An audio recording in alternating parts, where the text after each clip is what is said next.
I'm Big Will Levinson here at River City Sportplex, and folks, oh yes, as you can see behind me, a lot of renovations are happening right here. We've got a restaurant being built, and of course, can't talk about renovations in this place without talking about these beautiful new bleachers. I mean, they're looking... Coach Timm. Hey, how are you? How you doing, Coach? Doing well. What are you doing here? Just taking it all in. First time here in Grand Junction, seeing our new home. This is incredible. We have the new head coach of the Grand Junction Riverhawks right here with us, Coach Dustin Timm. Let's have a conversation. Let's get to know you. Yeah, absolutely. Let's do it. Kind of talk about your hockey journey. You know, you started off as a player, right? You know, obviously, I think a lot of people, that's how it starts for them. You start on the ice, and just, you know, kind of going from a player to the coaching role, doing some, you know, executive director work in youth clubs and that. And so just kind of talk about your journey to get to this point. Yeah, absolutely. So it's all started in Davis, California. I actually coached my first team at the age of 11, and that was my sister's ball hockey team. So our mom was our coach, and she wasn't very good. Very positive and supportive, but she didn't know what she was doing. So I hopped out, helped coach. Coached in my first tournament as a head coach at the age of 13. Our head coach couldn't be there, so I was an assistant coach helping with the youth hockey. And I was obviously not old enough to drive or get a hotel, so I actually had to drive with one of the parents to coach my first tournament in Sonora, California. Obviously, I was still playing, and then, you know, I made the move from roller hockey because in California, it's roller hockey is king out there. I made the move from roller hockey to ice hockey at the age of 16. And then so that was your first time playing ice hockey? Yeah, at 16?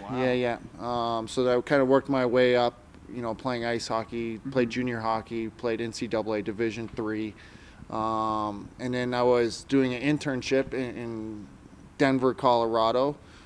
Thinking I was going to be the next Jerry Maguire, studying for my LSATs, doing an internship with a sports agency there. Okay, heck yeah. And then I realized that being a sports agent was not for me. So I got involved with Boulder Hockey Club and their junior team there.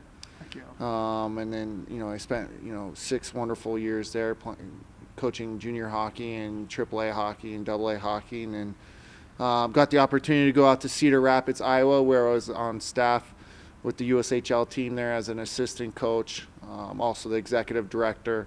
And during that time, you know, I got my master's degree in athlete and coach development.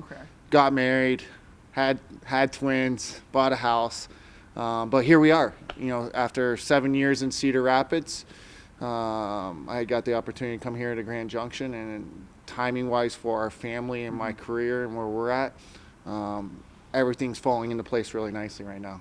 It's amazing. It's perfect. You kind of going, you know, into the last couple of years, you know, as your time in Cedar Rapids is ending, did you kind of know this was a possibility at all, or were you looking for maybe another head coaching job, you know, somewhere in a different level of junior league hockey?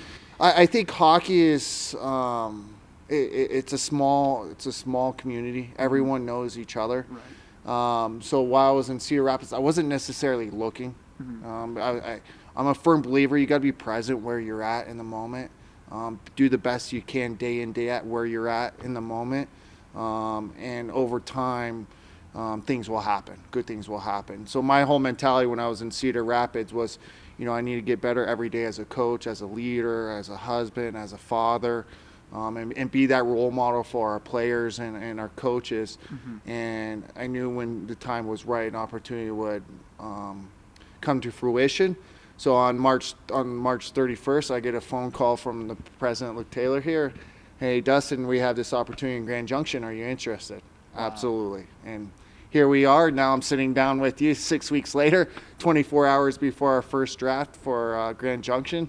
I'm really excited and thrilled about the opportunity. It's incredible. I mean, you know, just that quickly, how life so can change. Yeah. And I kind of was familiar with that sort of life-changing moving here to Grand Junction about 3 weeks after getting the job type of thing. You know, it's just everything changes so quickly. And we'll talk about the draft in a moment because that's really interesting. That's coming up for you less than 24 hours. But, you know, how do you think they found you? And what was it about your experience working with the Rough Riders that, you know, a lot of jobs you go out and you apply for it, you pursue it, but for them to come out and just kind of handpick you in a sense, what made you believe, what makes you believe that you were the right person for this job?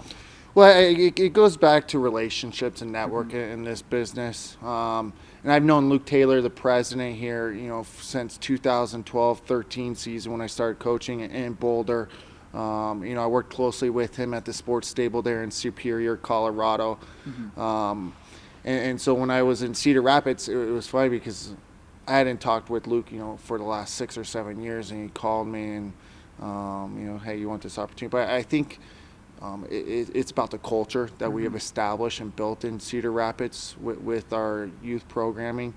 I'll give you an example. In 2017, the year before I came, we had 72 players. Okay. As I leave today, we have over 320 players. Wow. Correct. Wow. So that's all about putting the player first, right? Everything is about the player first, a player-centered approach to coaching, to culture, to player development. So Luke has known about that and my success in Cedar Rapids, and so he wanted to bring that to Grand Junction. And at the end of the day, right, I've been very fortunate in Cedar Rapids to have the type of success and growth, but at the end of the day, it's about the people, right? And so when we were going through this process here, you got great owners, you got great general manager, you got really good people involved. You have a great youth hockey director in Jackson Wilson, who I know from my time in Boulder. So I'm sitting there from afar, knowing what the type of people that are here involved in Grand Junction. It's very, it's very exciting. It is, right? Because you got to work with good people, and it's about culture. We're very excited here to have those people you just mentioned and be able to grow this sport as much as they have over the last couple of years. And kind of talking on the note, what really was it about Grand Junction, about this organization, more than just the people, kind of the setup of being able to start a hockey team from scratch, a junior league hockey team from scratch, right here in this beautiful area of Grand Junction? Well, I think you hit the nail on the head right there. Building something from the ground up. Right.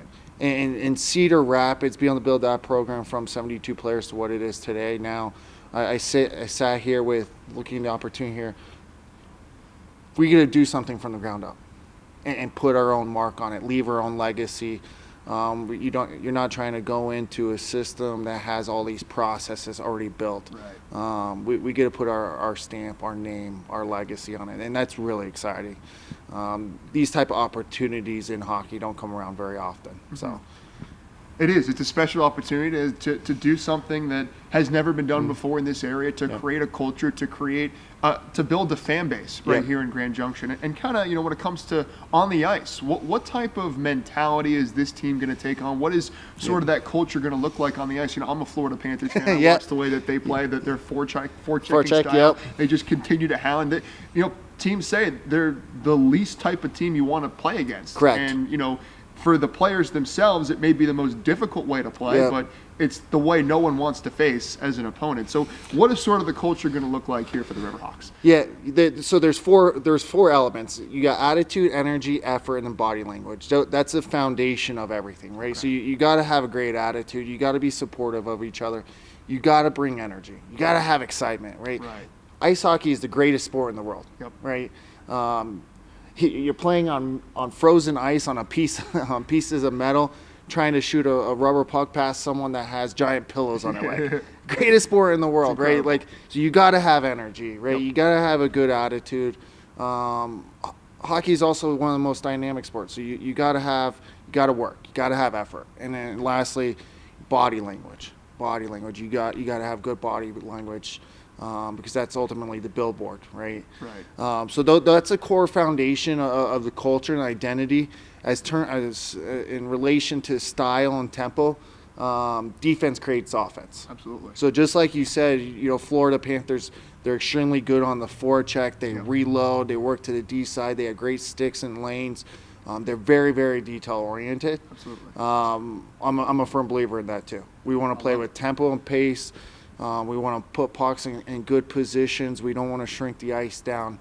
And if we have a mentality where our defense creates an offense in all three zones, we're going to be very successful. Well, it's a proven track record of winning. We've seen it with the Florida Panthers, 2 straight years of the Cup, maybe even a third this year. I'm hoping so. But I'll come to your side since the Avalanche are out. So yeah, there you go. Well, I was rooting for Colorado, Florida, hoping the Panthers would come out here for the Cup. That would be awesome, right? That would have been really cool. Yeah. But, Darren Naylor kind of mentioned, sort of this barn has a way of really being louder than perhaps it would be if it was a bigger area. Just kind of the way the sound bounces off. It can kind of be a little intimidating for opponents. And, this is what I love about hockey is, it's more than just you're playing the sport. There's a lot of aggressiveness to it. You see fighting coming to the sport. Yep. So, is that going to be sort of part of the blueprint in a sense, trying to make this a very difficult place for opponents to come into and kind of, make your team a little bit bigger and stronger and have those enforcers that can, get in the weeds a little bit when it comes to it. Yeah, we are looking at some players that have more size, right? That are bigger and longer. But traditionally, the NCDC is a little bit more of a smaller, skilled type of game. I think we'll have the advantage with our draft coming up tomorrow with some of the guys that we have on the board that are bigger and longer. But I think what this arena provides is the stands being right on top of the rink and a little bit lower ceiling. I think the home crowd and the fans are going to really help us. And now if we play with speed and tempo, finish our hits on the forecheck through the neutral zone, I think that's the type of energy that we're going to create. Now, obviously, there is a part of the game that there is, fighting. But at this level, we'll kind of see how that works out, right? So we're still trying to figure out exactly the blueprint, how to be successful in this rink, but also creating a fun and exciting environment for the fans too, right? Absolutely. I mean, at the end of the day, it is entertainment. For people here, it 100%. Certainly will be that way when we see fighting. People love fighting. People love goals more than anything. That's goal. That's me too. Step one, score goals, and then we can add the fighting a little bit later, right? So now, as you mentioned, we got a draft coming up just a few hours. Where are we at right now? What type of players are we looking for? And when this draft ends, will the team be complete? Kind of just explain how this draft works. Yep. So we just finished up a phase of our team building process earlier this week with our tenders, right? So a tender is someone that we sign that can't be drafted anywhere else in the league. Okay. So starting tomorrow at 9 a.m. Mountain Standard Time, we'll have our phase one, which is kind of our future, right? So there's 2 phases to the draft. You have phase one, which are 2009 and 8 birth years. So those are guys that we will be looking to have on our team in 2 or 3 years. Got it. And then phase 2 is the players that we are projecting to be on the team for the actual season. Okay. Right now we have about 38 draft picks. So we just actually made a trade this morning for 2 finished players. So we will have 38 draft picks come tomorrow morning at 9 a.m. Wow. So that's just another step of the team building process, right?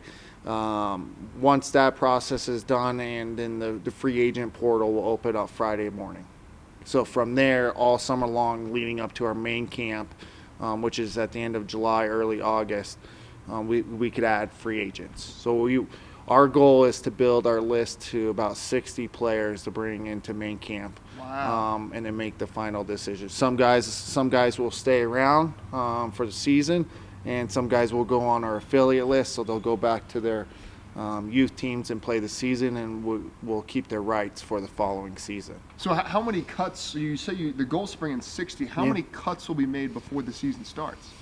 So that last tryout, we'll have to cut down to 26 on the active roster. Right, so more than half the team. More than half the team, yeah. Wow. So that's where, as we move through this process, I being really good at identifying what type of people we're bringing in, right? Because the skill level between the players at this level is going to be very minuscule. Right. Now it's about bringing guys that are going to fit into our identity, into our culture, into our play style. So you collect as many players' rights that you think could do that, and then as we move through the off season, we'll finalize that kind of process. Exactly. Finding guys that want to be here, that want to be a part of the Riverhawk organization, want to live here in Grand Junction. And kind of on that note, how has this area been received from the players that are looking into the NCDC. I mean, we're competing with, other towns that Yep. don't have a lot what we have, like an airport, like a lot of fun amenities, and that can be a big thing for a Finnish player that wants to go see his family. Well, I think the most exciting thing about Grand Junction right now is the renovations, right? And the new stands, the locker room complex, the off-ice training area that's coming down the pipeline, for the 26-27 season. There is a buzz around the league about Grand Junction and Riverhawks and what we're doing, because we're doing it the right way. So I'm very excited. So far, I have not had one player say they don't want to come to Grand Junction, which is always a positive thing, right? There you go. So we're excited about the opportunity here. We think we're going to put a really nice team together for this coming year. It's awesome. No deal breakers have shown themselves thus far, which is good. Which is exactly what you want. Kind of for you, coming from the USHL, one of the premier junior hockey leagues, what is it like, kind of now having a scout a little bit lower of a level? You're so familiar with that, highest level of junior hockey, now kind of tempering maybe your expectations a little bit when you're trying to go find players. Yeah, yes and no. It's all relative, right? Okay. I think it actually gives me an advantage. It gives our staff an advantage, because being with Cedar Rapids and their rich history with Coach Carlson there and all the assistant coaches, for my time that I had on the staff there, like, the lessons that we learned on how to identify good hockey players and skills that translate, right? So we have players that the skills translate really. We're going to translate really nicely to the league, right? They're just not completely finished products like they would be for the USHL level.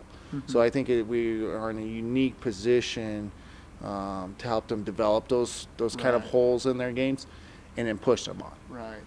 Looking for hidden gems, right? Right, 100%. Yep, diamonds in the rough. Exactly. Diamonds in the rough. And listen, you can find some of those guys, and I think what's going to be cool for the community here to, after a couple of years, see the players move on and maybe get to watch them at the D1 level. I mean, I know a lot of people here are very interested in DU hockey. Obviously, it's the highest level of college hockey, but that would be cool to maybe one day see a player get to that level. And so, kind of ended off here. Just want to talk about Grand Junction a little bit. What you've only been here for a week or two, but what did couple days, not even a week, right? So kind of just what you've seen so far, driving around, what you've liked about the town, and what makes you excited to call Grand Junction home.